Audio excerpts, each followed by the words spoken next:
લગ્નનો માહોલ હતો, ઢોલ નગારા વાગી રહ્યા હતા, લોકો ખુશીથી ઝૂમી રહ્યા હતા, પરંતુ કોઈએ કલ્પના પણ નહીં કરી હોય કે થોડા જ કલાકોમાં આ ખુશી એ ચીસિયારીઓ અને લોહીમાં ફેરવાઈ જશે।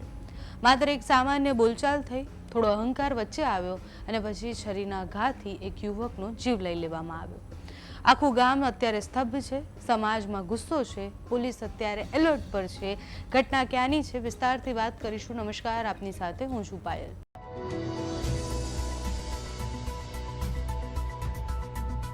અમદાવાદના સનાથલ ગામમાં રવિવારે રાત્રે એટલે ગઈકાલે મોડી રાત્રે એક ઘટના સામે આવી। સમગ્ર વિસ્તારમાં એ ઘટનાએ બધાને ચોંકાવી દીધા છે, કારણ કે એક સામાન્ય બોલચાલ એ કોઈના મૃત્યુનું કારણ કેવી રીતના બની શકે એ મોટો પ્રશ્ન છે।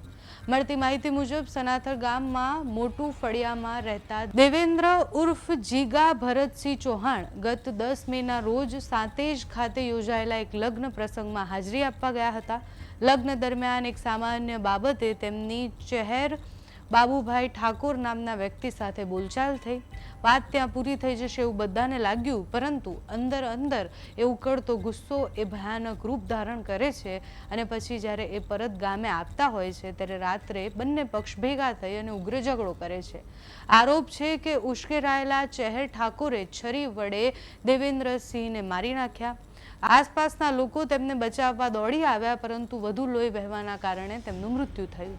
આ એક ઘટનાએ આખા ગામને હચમચાવી દીધી છે। ઘટનાની જાણ થતાં ચાંગોદર પોલીસ સ્ટેશનની ટીમ તાત્કાલિક ઘટના સ્થળે પહોંચી। પોલીસે મુખ્ય આરોપી સહિત 2 લોકોને કસ્ટડીમાં લઈ લીધા છે।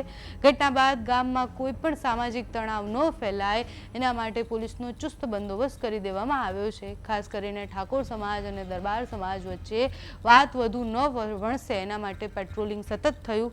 એક સામાન્ય બોલચાલ, એક ક્ષણનો ગુસ્સો અને એક પરિવાર માટે ક્યારેય ન ભૂલાય એવો ખાલીપો લઈને આવે છે। વાત માત્ર અહીંયા એક વ્યક્તિના મૃત્યુની નથી, વાત અહીંયા કાયદા અને વ્યવસ્થાની પણ છે। આજકાલ જેવી ઘટનાઓ સામે આવે છે એટલે તમારી કોઈ પણ માણસ સાથે બોલચાલ થાય કે તમે કોઈને કંઈ કહો તો તમારે 10 વાર વિચારવું પડે એ માણસના મગજમાં શું ચાલતું હશે, એના એક્શનના રિએક્શન શું આવશે એ કોઈને ખબર નથી હોતી। અને આવી ઘટનાઓ એ બહુ જ ગંભીર પણ છે, એ આપણા સમાજ માટે પણ ખૂબ ગંભીર છે। કાયદા અને વ્યવસ્થાની કથળતી સ્થિતિ પણ એ બતાવે છે આપણે અત્યારે સમાજ તરીકે ક્યાં છીએ અને આપણે આટલા આ તરફ કેવી રીતના વળ્યા એ વિષય પર આપણે વિસ્તારથી વિચારવું પડશે।